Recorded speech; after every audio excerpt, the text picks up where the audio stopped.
Good afternoon, everyone.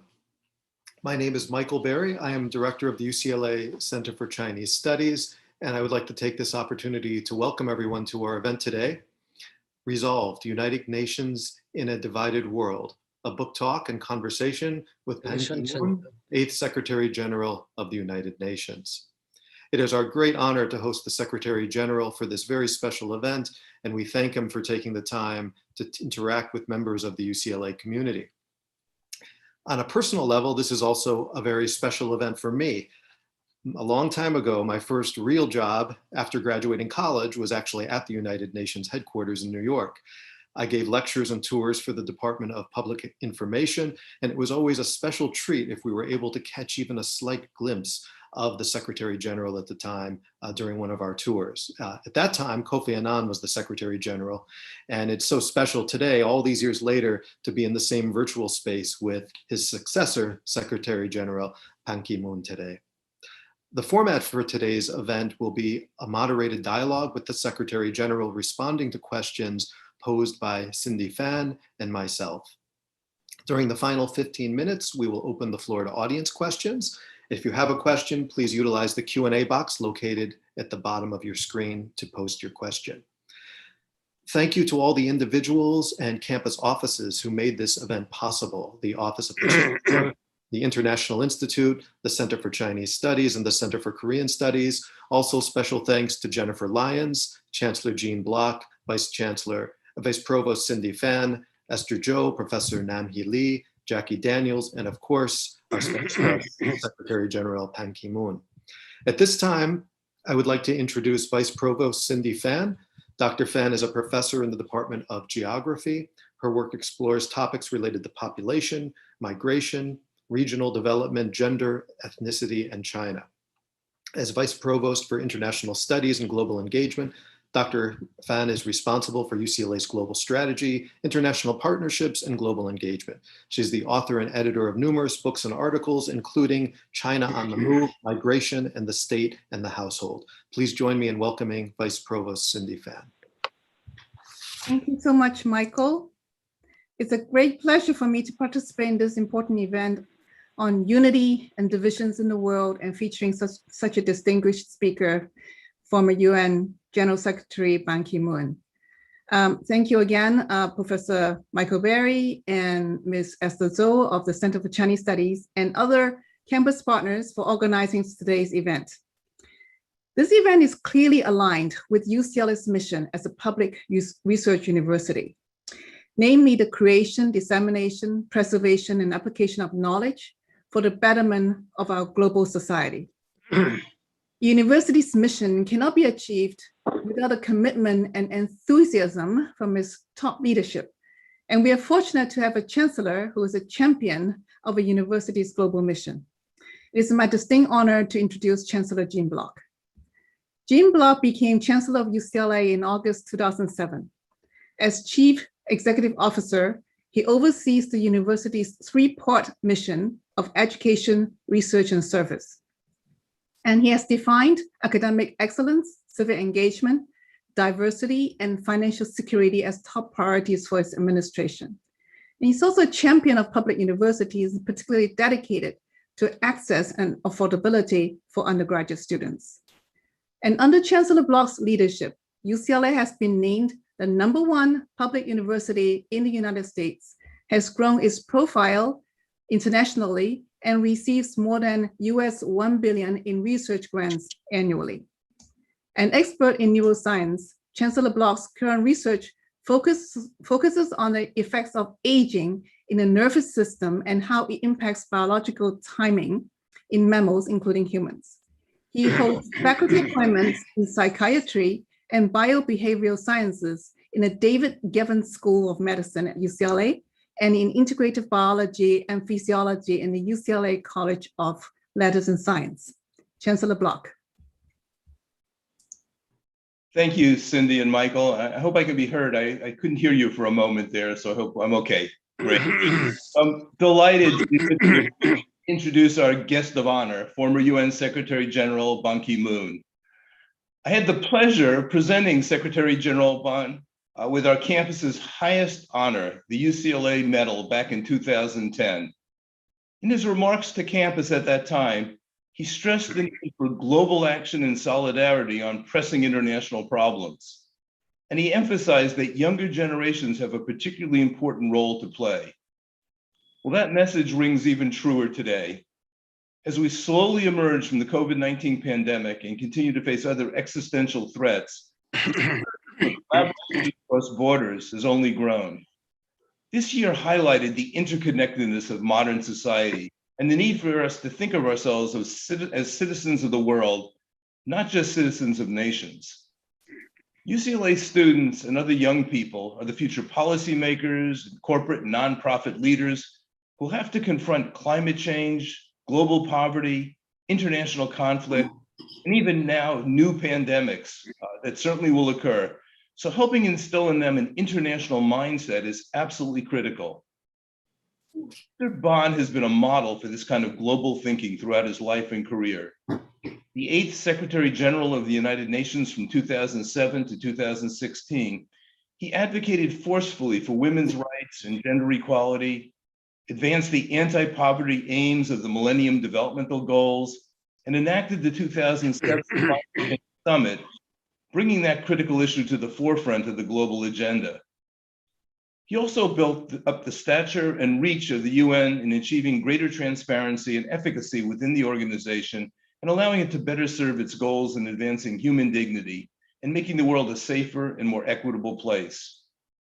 Before leaving the UN, Mr. Bond was before leading the UN, Mr. Bond was Minister of Foreign Affairs and Trade in South Korea and had a long and distinguished career as a diplomat with postings in New Delhi, Washington, D.C., and Vienna. He also served as Korea's foreign policy advisor to the president, chief national security advisor to the president, deputy minister for policy planning, and director general of American Affairs. Just a remarkable career, a remarkable experience. Mr. Bond received his bachelor's degree in international relations from Seoul National University and a master's degree in public administration from the Kennedy School of Government at Harvard.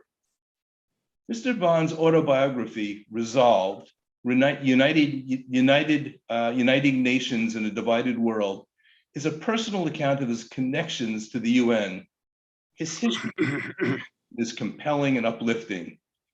He first encountered UN peacekeepers as a young boy fleeing war in Korea, many decades before he stood at the helm during its helm at a period of historic global turmoil and yet promise. Today, we'll hear more from him about his experiences over a lifetime of service and how we all can be more intentional as global citizens. I very much appreciated Mr. Bond's message to our campus community more than a decade ago, and we are incredibly fortunate to hear from him again today. And now it's my pleasure to welcome Secretary General Ban Ki-moon. Thank you. Thank you, Chancellor Block, for your very kind introduction and the message of welcome. And I'd like to also thank Professor Cindy Fawn, Vice Provost of International Studies and Global Engagement. And I also thank moderator Michael Berry and distinguished scholars, faculty members, dear students. It's a great honor for me to have this opportunity with such a distinguished, very renowned, highest educational organization, UCLA. I have heard so much. UCLA really carries wide and far around the world, its name. So I'm very much honored to have this opportunity. Again, thank you very much for your interest in my life story and my philosophy for the future. I hope my memoir, Resolved, will spread my ideas and the stories to the wide audiences that is responsible for the world today and tomorrow. I hope it will inspire possibility, spark action, improve cooperation, and ultimately encourage people around the world to become global citizens. students and faculty and friends of UCLA and its Department of Asian Languages and Cultures, you understand importance of global citizenship because you understand the magnitude and mandate of our interconnected world. I am honored by your invitation again to share my philosophies and my life stories. As you may know, my own lifespan coincides with colonialism, wars, dictatorship, the struggle for democracy, and constant security threats from North Korea. I was raised during the Korean War in 1950s, came of age amid terrible poverty, and watched my country grow from dictatorship to stable and prosperous democracy with the help of the United Nations and also led by the United States. Without UN troops and United States and humanitarian agencies and advisors, Korea would not be as she is today. These experiences grounded me in the importance of peace, security, and opportunity, and collective responsibility. There's a belief that shaped my life and my tenure as a Secretary General of the United Nations. You could say I am a child of war and also a product of multilateralism. In fact, San Francisco is the birthplace of the United Nations. That's where in 1945, United Nations was created. When I was only 18 years old, you know all these stories, I and some young people from many countries, about 40 countries, were invited by the American National Red Cross Society to the United Nations, United States. The first ever city I stepped on was San Francisco, California. So there's a lot of connection with San Francisco. I spent a week in Novato, California, Marin County, and continued 2 weeks in Northwest Pacific area, Portland, Oregon, and Spokane, Washington, and flew to Washington, D.C., where about 140 students from around the world were able to meet President John F. Kennedy. At that time, I did not meet the even mayor of my small town. So I met the president of the world, in fact, the United States. That was really fascinating and shocking in a sense. President Kennedy told us we were just one family. And he said the national boundaries didn't mean much. But at that time, the national boundaries were strictly enforced because it was during the time of Cold War. Then he said, what is very important, I quote, whether you are ready to extend your helping hand. That was the message of global citizens and compassion. I have worked as a diplomat for almost 50 years, exactly 47 years, 37 years in Korea, and 10 years as a Secretary General of the United Nations at the UN. As UN Secretary General, I worked to build consensus among 193 member states to support a detailed plan to invest in sustainable development, quantifiable targets to address the climate crisis, and expanded programs to improve women's health and opportunities. I have never stopped pursuing peace. These are my personal priorities, but they are also the pillars of the United Nations. The UN Charter stresses peace, human rights, and sustainable development. This is even more difficult than it sounds. Human rights are not only voting and free speeches, but true equality, among the people. There must be opportunity for all, whatever it may be, regardless of sex, race, religion, or vision. Development is not just about fighting poverty, but pursuing dignity of human being.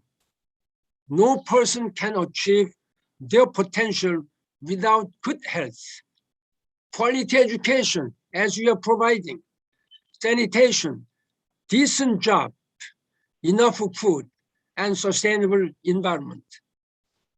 Peace is more complicated. It's not just a cessation of conflict. True peace requires security and stability for people who often have rarely or never experienced it. Armed conflict makes human rights and development impossible. Why then are we not making progress? I fault world leaders, particularly political leaders, not just the repressive rulers or corrupt regimes. Many leaders, whether in democratic countries or not, they are normally short-sighted in their vision when they need to think as the global citizens as they should be. In times of extreme pressure, such as the COVID-19 pandemic, I was disappointed to see even the rich and generous nations look inward first. Ladies and gentlemen, as some of you are studying Asian languages and cultures, let me briefly tell you about Asia, particularly China. I know that there must be many Chinese students.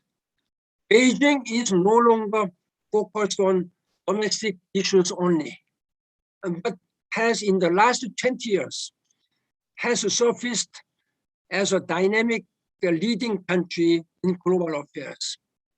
Few countries can rival its impact on nearly every international issues. Peace, development, transportation, economics, science and technology, and climate change. Millennium Development Goal #1 is to cut in half the number of people who are living in abject poverty. That goal was achieved in 2010 only because of China. China was able to lift 400 million people out of abject poverty. That really raised the global statistics. Globally, there are still many people who are hungry. It's because of China in terms of statistics. We have done it. That I appreciate as United Nations Secretary General. Beijing's leadership is keenly felt today as multilateral organizations have become weaker than they had been during the Cold War. The Security Council and the key regional organizations are alarmingly diminished because of their internal divisions. Global partnerships are one way to check or enhance individual power. We need more alliances among civil societies, NGOs, international organizations, governments, academics, and philanthropic organizations. Those collaborations were so powerful during the Paris Climate Change Agreement negotiations and the SDG negotiations, Sustainable Development Goals, because they combined their unique strength, interest, constituents, and resources. I find it impossible to stress enough the role of young people, many of whom who may live, I think, up to 100 years. We must invest in their skills, health, and compassion if they are to be successful leaders in the future. We must remember that women are not lost opportunities. Women are half the sky, more than half, and must be treated with the same respect as men. Girls and women must be given the opportunities to be the best selves they can be wherever, whenever they are. As for me, I'm still consumed by my passions, particularly the climate crisis, women and youth empowerment, and sustainable development goals. In fact, even after my retirement, I have been working as hard as I was Secretary General. Distinguished Chancellor and distinguished professors, ladies and gentlemen, let me conclude. Now is the time for everyone, even yourselves, to transcend boundaries. National boundaries, that's meaningless, as President Kennedy said. And please become global citizens. Care more, use less, practice empathy, work to improve your community or your world. A better world and healthy planet are not the responsibilities of the government and global institutions alone. You too must be a force for tolerance and development.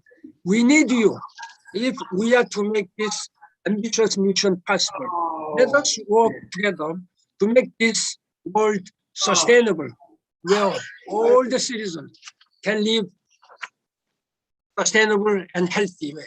Thank you very much for your listening. Thank you.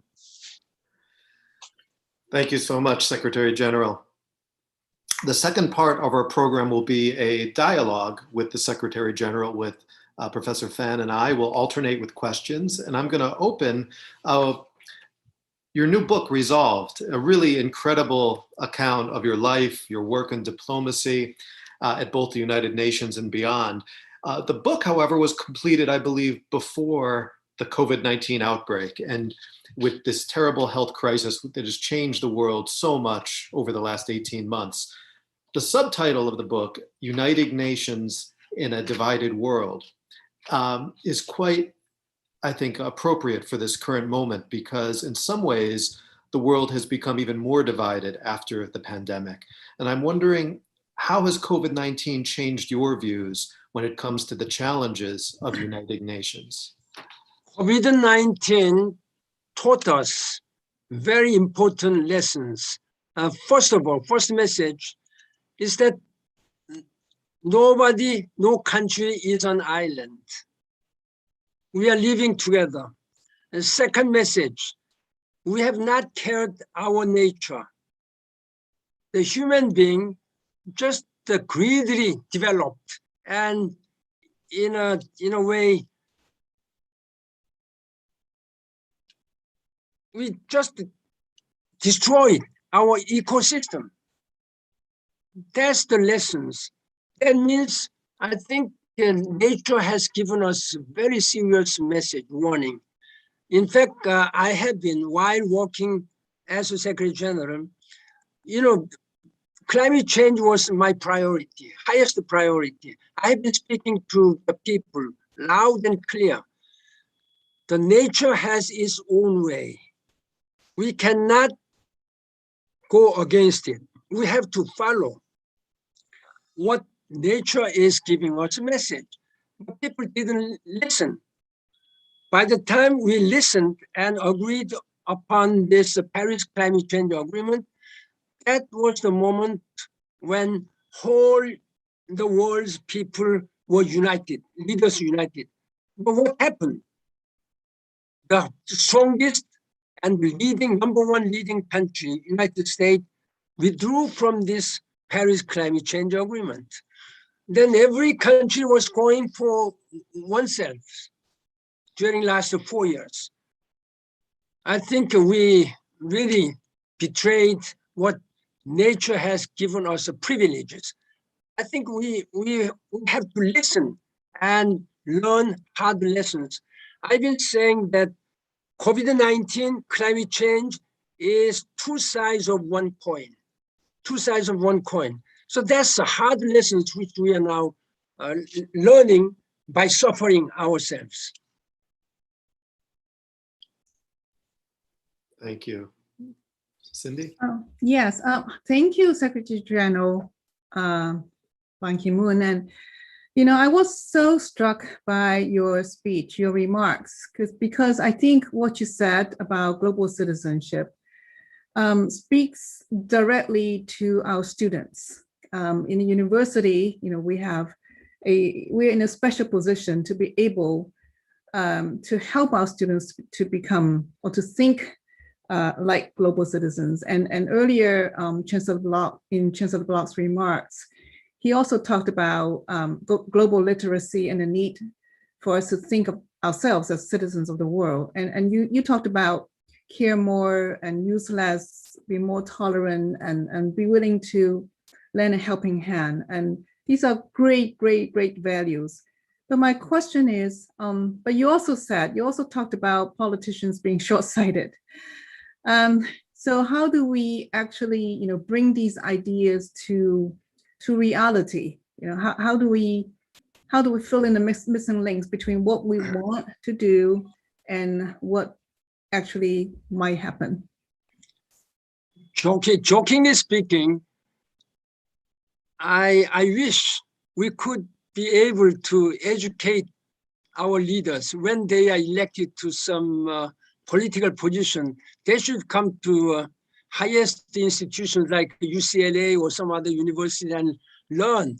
But it's too late. They are elected by the people. When they are running for the position, a certain position like a presidency, senator, congressman, etc., they promise all without knowing that they cannot keep it. I have met almost all the political leaders around the world. I have traveled all around the world, but they are easily become hostages of domestic politics. That's the very sad issue. I have not seen many genuinely global citizens, global leaders with global citizenship. They are at best just local, national leaders. This happens here and there. That's why there are a lot of divisions. Look at the United Nations. When United Nations was founded in 1945, after such a terrible Second World War, then they promised that to help our succeeding generation from scourges of war. That's what is written in the Charter preamble. But mostly, you will see most of the political leaders, they are local leaders, and only few people see through global vision. I hope that the President of the United States, as #1 important country, should have a global vision.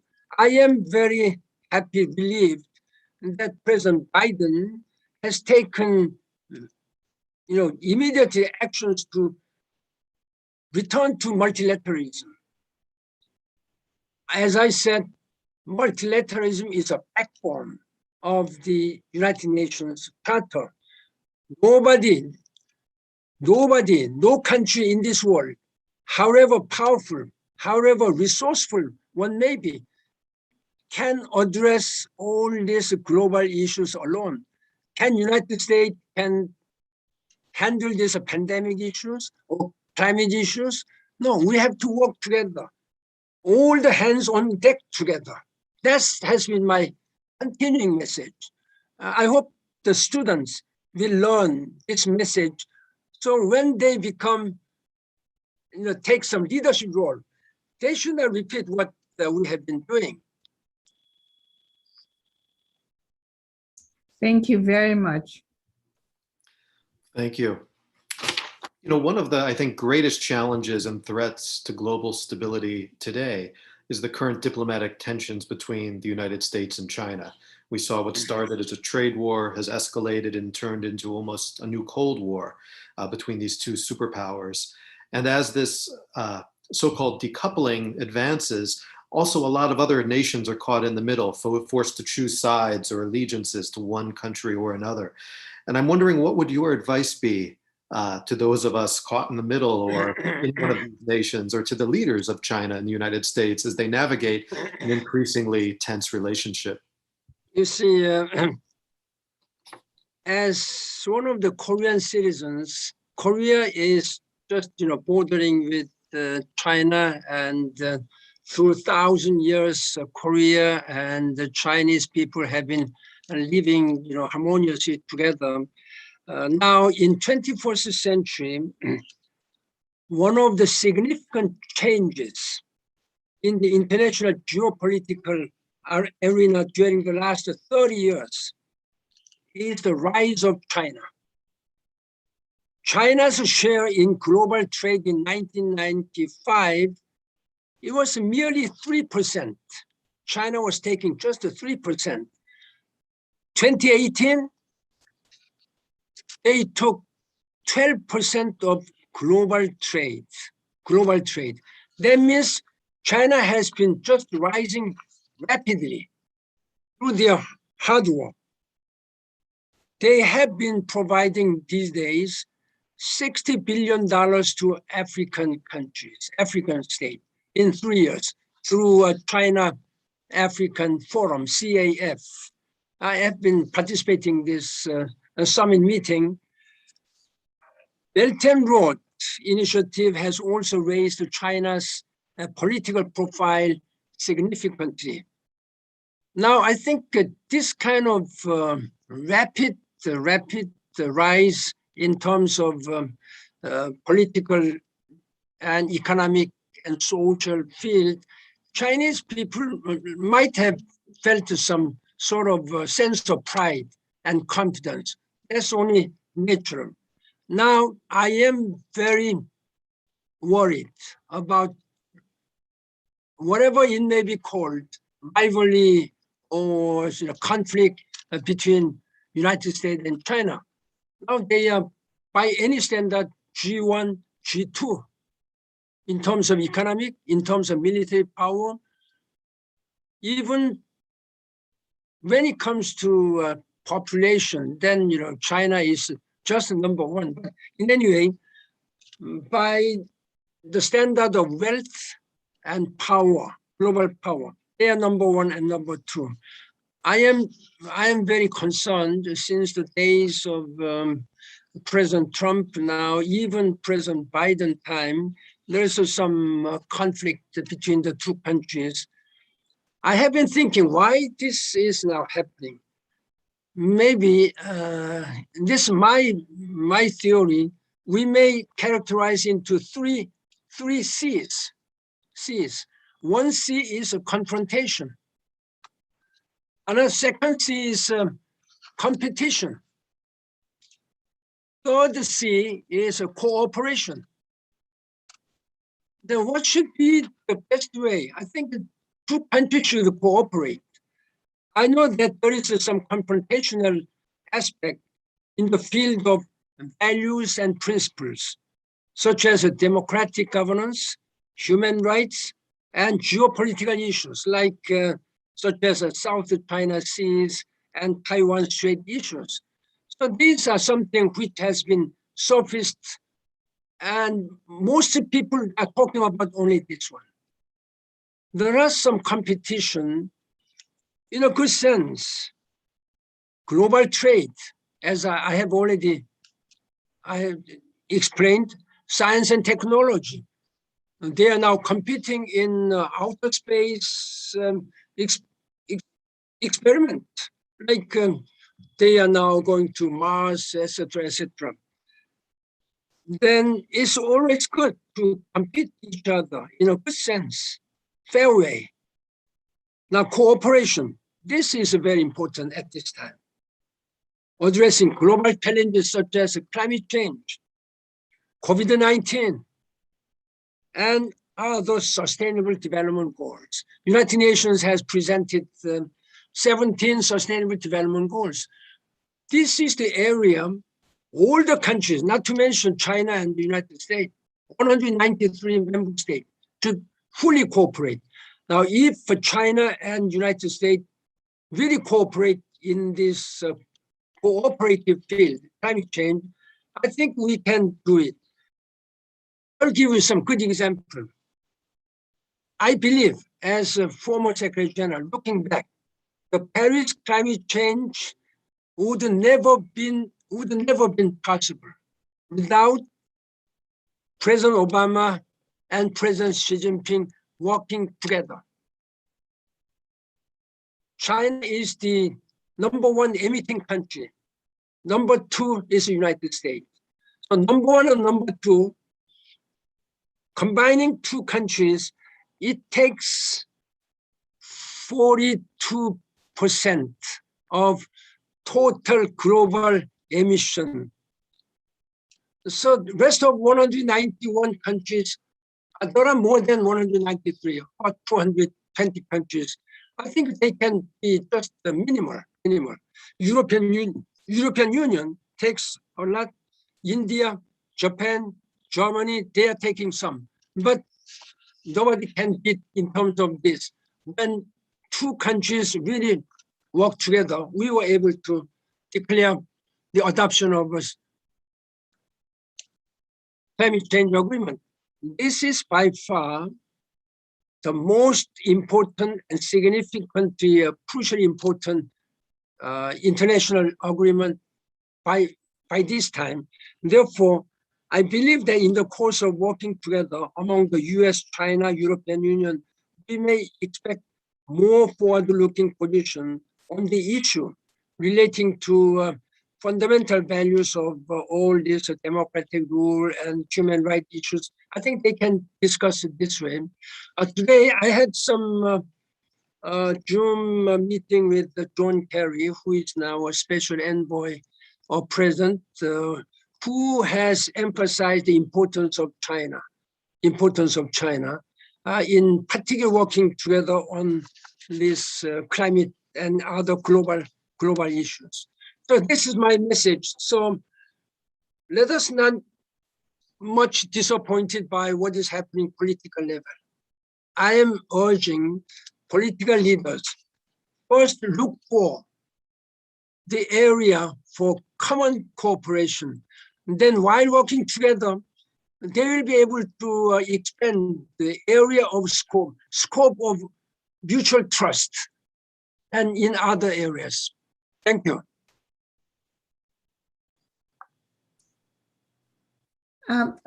Well, thank you, Secretary General. And you've worked with leaders all over the world. And in your book, Resolved, you've also mentioned that you had early support from the White House as a candidate for Secretary General, and you worked with 2 presidential administrations, namely George W. Bush and Barack Obama, which you've also mentioned.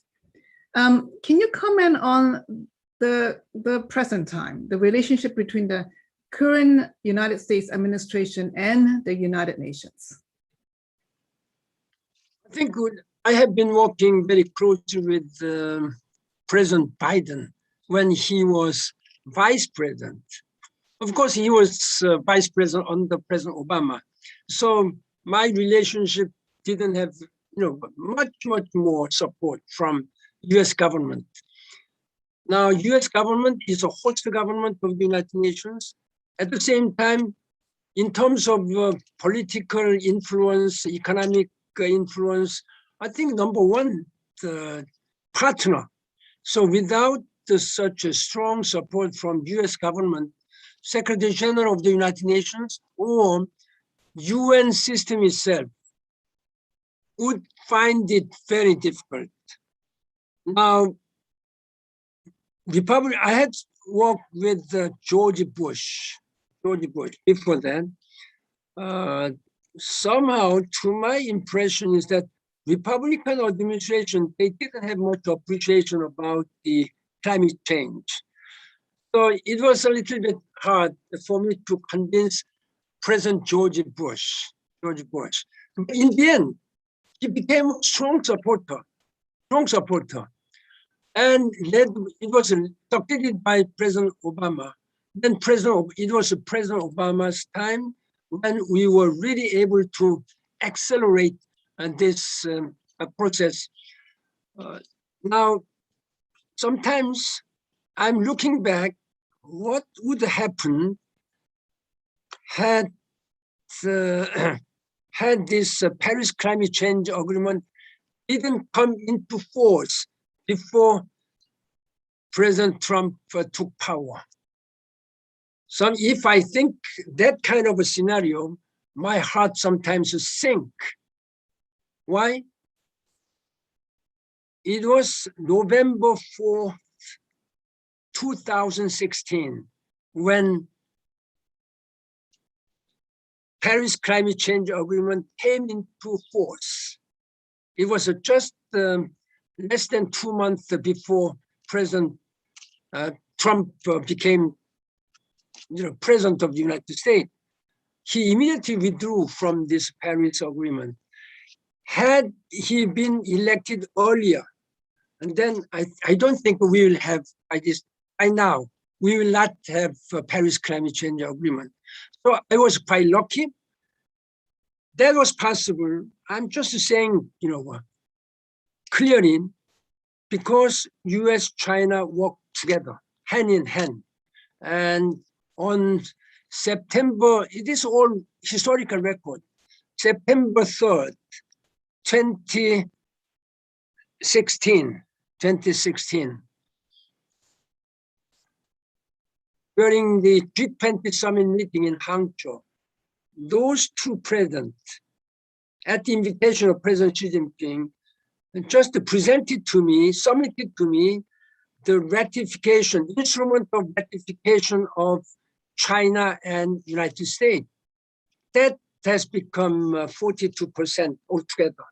And then the requirement was that we should have a 55% of global emission level countries should join this one with the 55 countries. So I think we were very lucky. And with the President Biden's joining this one, we are on the right track now. Thank you. So right now in the world, there's so many just really distinct challenges that are facing so many countries. The rise of political extremism really on a global scale in so many nations, global warming, environmental destruction, geopolitical rifts and destabilizing tensions, the threat of cyber terrorism. I'm wondering, amid all of these different challenges, what do you see as the most pressing challenge facing the world, and what role can the United Nations play in trying to? I think the most serious, dangerous is climate crisis. You should know that the climate change is approaching us much, much faster than we may think. Look at what has been happening. Wildfire in California, where you are living, and extreme heat, which is also happening in the United States. Today, the temperature rose to 45 degrees Celsius in Midwestern states. Then flooding, cyclones, and they are all the effects of changing climate. Now, the IPCC, Intergovernmental Panel on Climate Change, which consists of 2,500 climatologists and scientists of the world, they warned us that unless we control the global temperature rise below 1.5 degrees Celsius by the end of this century, we will have no hope. But just a few days ago, the UN organization, World Meteorological Organization, WMO, announced clearly, officially, that during last 180 years, the global temperature rise has already risen 1.3 degrees Celsius. That means we have only 0.2 degrees Celsius left. Can we manage in 8 years? Then eventuality is that the global temperature rise by the end of this century will definitely rise around 3 degrees Celsius. Then the result will be sea level will rise minimum 60 centimeters to 3 meters high. 60 centimeters may be just a little, but just imagine that San Francisco is flooded, 60 centimeters of seawater. And then however tall one building may be, it's useless. They're all useless. A human being is not habitable. We may have to find some other planet. So I have been speaking out that we don't have planet B. Therefore, we don't have plan B either. We have only plan A. That means we have to work very hard, very hard. I said at the end, we have to use less, we have to care our nature, and we have to really work together, regardless of what kind of a political system, or regardless of whether you are rich and poor countries. At this time, like countries like the United States and the European Union countries, they should do much more by providing science and technology and financial support for developing countries. So because they do not have any capacity to handle this issue. Thank you so much. I think we're going to turn to some of our audience questions, and I will turn the microphone back to my colleague, Professor Fan, to pose some of the audience questions along with some of her own. Thank you, Michael. Yes, so some of the audience questions happen to be also the questions that very similar to the questions that I would like to ask you, Secretary General. We have the privilege of having you, today, also with the book that you've written. And so I think we are in a position to ask you some of the maybe behind the scenes situations, especially, any particular negotiations that you were in, or any situations that you would say was dangerous. Would you be willing to share some of those situations with us? You mean situation where I became endangered? Well, or dangerous to the world, or dangerous to some parts of the world. And please feel free to interpret dangerous as you will. Yeah, there are many dangers lying, waiting for anyone.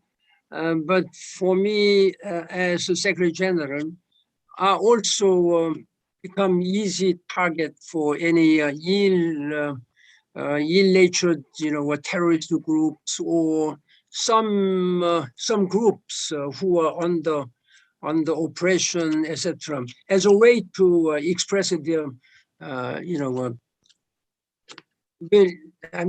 strong frustrations. So there were several times, even for me, when I became the target.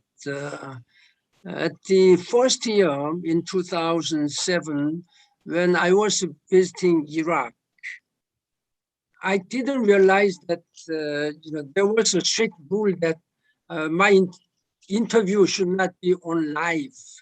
But without knowing that I was having live television, then immediately these terrorists, they knew that I wasn't there. Normally my visit in such dangerous places are taking place unnoticed. So only after I left, then there will be a report. But we were careless. Then these people fired 4 rockets. Fortunately, 3 fell before the boundary, but 1 fell just 90 yards away from me. I had to really hunch down, and suddenly a whoosh of dust into the mouth, full of dust. That was a very dangerous moment. And then in Afghanistan, my airplane, fortunately, was late. But at the scheduled time of my arrival, there were Taliban were sending, rockets, and airport was on fire. Airport was on fire. I had to be diverted to U.S. Air Force Bagram, U.S. Air Force Base. So these are something, there are several such things. When I was visiting Lebanon, there should be huge security measures. In fact, after my retirement, I read, it was reported in the newspaper in Lebanon, the Lebanese authorities arrested some, terrorists. They declared that, they confessed that they were targeting me during my visit at that time. Fortunately, at that time, I took helicopter, not by car. So there are many such cases, even during the time of Arab Spring, when I was visiting Cairo, I was chased by a group of demonstrators with all this placard and sticks. I just ran away. I was just, there was a chase after me. That was a very dangerous situation while security officers were just about to draw fires. So all these kind of things, looking back, were very, very dangerous. But I didn't care. I knew that my mission inherently, involves some kind of danger. But I really appreciate all these security officers to keep my safety. Thank you. Thank you so much. These were indeed very dangerous situations that you shared with us, and thank you for sharing that. I wonder, Michael, if you wanted to ask one of the questions from the audience? Sure. This one's from, I believe, one of our students. And she writes, "Thank you so much, Ban Ki-moon, for your incredible words and for seeing beyond the faults of dictators and corrupt leaders, but to the responsibility everyone has to the situation our world is in." And her question is, what can students do to make a change? And I think this is so important because so often individuals just feel helpless in the face of these big problems, whether it's environmental crisis you talked about. And if you could say a little to our students, what can they do?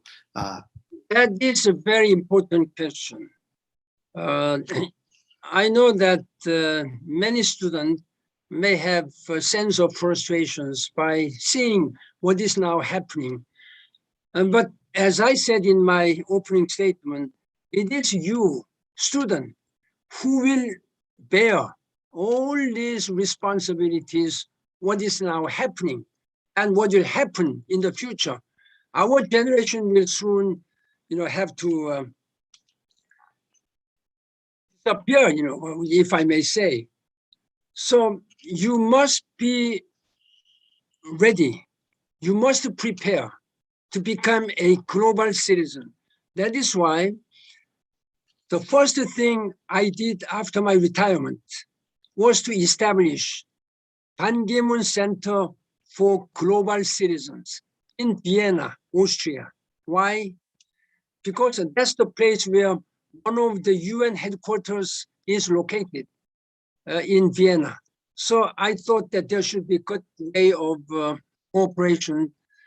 So I think you are the hope, you are the leaders, but hope cannot be achieved. You cannot become leaders without preparing yourself. Then you must have a global vision. Just to forget about what kind of passport you are carrying, whether you are coming from Asia, Africa, or Middle East. This passport is just nothing. It's just an administrative one.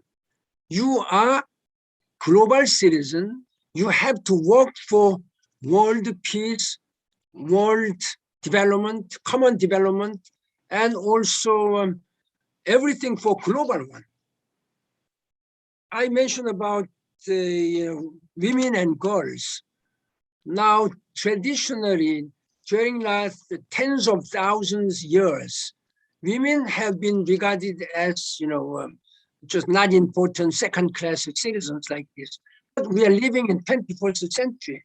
There should be no such discrimination because you are something, because you are women, because you are having some different sexual orientation, because you are from different ethnicity, doesn't matter.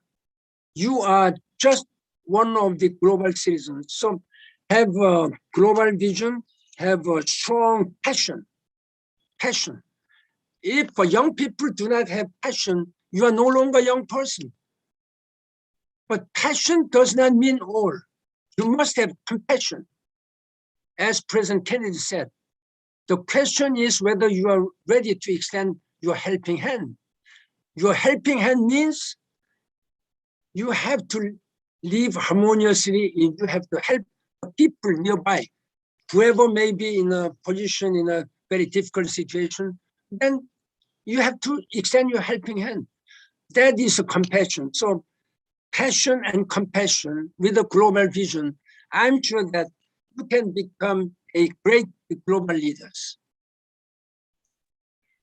Secretary General, it's so satisfying and gratifying to know that you do plan to establish this center for global citizenship. I know we're coming to the end of the hour, but if I may just very quickly ask a question from the audience. I believe this is from Professor David Kim of the Asian Languages and of the Division of Humanities. Thank you very much for this insightful discussion. My question for Secretary General is as follows. On the basis of what moral value or personal story do you establish cross-cultural connections with political leaders who think primarily in nationalistic terms or in nationalist terms? Can you give us an example? So there may be many examples, but as I am from Korea and I have been learning some Chinese philosophies like Gongzi, Confucius, or Lao Tzu, who they both lived 26 centuries ago. But the way they thought is far broader than us now. We have 21st century science and technology. Of course, at the time, they were not able to be equipped with that kind of science and technology. But in terms of spirit, in terms of philosophical mind, I think still their teaching is still, teaching us the right way. I often quote what Lao Tzu said, and I have been quoting this, the highest virtue of a human being is to act like water. I don't know how you pronounce it, Shangshan Liu Shui. I don't know. How do you pronounce it? This is something which I even made the calligraphy of these 4 characters and presented it to President Obama on his birthday. I told him, look, Mr. President, your leadership should be like this water. Water by nature, by just looking, is colorless, transparent, and does not seem to have any power.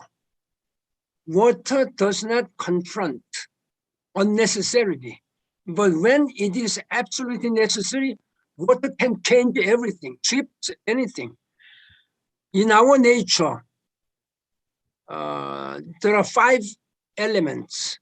This is fire, water, wood, metal, and soil. Among these 5 elements, which consist of our planet Earth and nature, I think the water is the most important. For example, our body consists of 30% of flesh and bone, 70% of water. Our planet Earth, 70% is sea and water. Only 30% is land, mountains. Then water always, there is a continuity, always flows. If water doesn't flow, it means stale and corruption in our society. And water always comes from high to low, endlessly. So you should walk endlessly. Then water does not confront. When it meets a rock in the middle of the river, then it just goes around or go over or go under. And it covers all the places, does not discriminate. Where water flows, it covers all the places, does not discriminate any place. So there are a lot of lessons which we can learn from water. So this is something which I'd like to tell young people, about the value of water, and leadership of water. Thank you, Secretary General. I think that's a beautiful sentiment to end our webinar. Before we do end, I want to again express my profound thanks to you for sharing your thoughts, your wisdom, your experience with us. And I also want to turn it back to Chancellor Block and Vice Provost Fan to see if they have any final thoughts or reflections at the end. Yes, well, I have learned a lot. I want to thank you tremendously for being here today. And I hope your next visit with us at UCLA will first be in person and be shorter than a decade. This time we hope to see you back soon. But, thank you again. A fascinating discussion of really, truly important issues. Deeply appreciative. Thank you very much, Chancellor Block, for your very kind invitation. And professors and dear students, let us work together to make this world better. That is your moral responsibility at this time, to make this world peaceful and prosperous and healthier. Thank you very much for your attention. Thank you. I would like to also join everyone to thank Secretary General, especially for your remarks that are so inspiring, especially to our students who, of course, will be the leaders in the future. So I think the lessons, the values that you shared are extremely important to them. And so thank you very much. Thank you. Bye-bye. Bye-bye. See you again. Thank you. Thank you.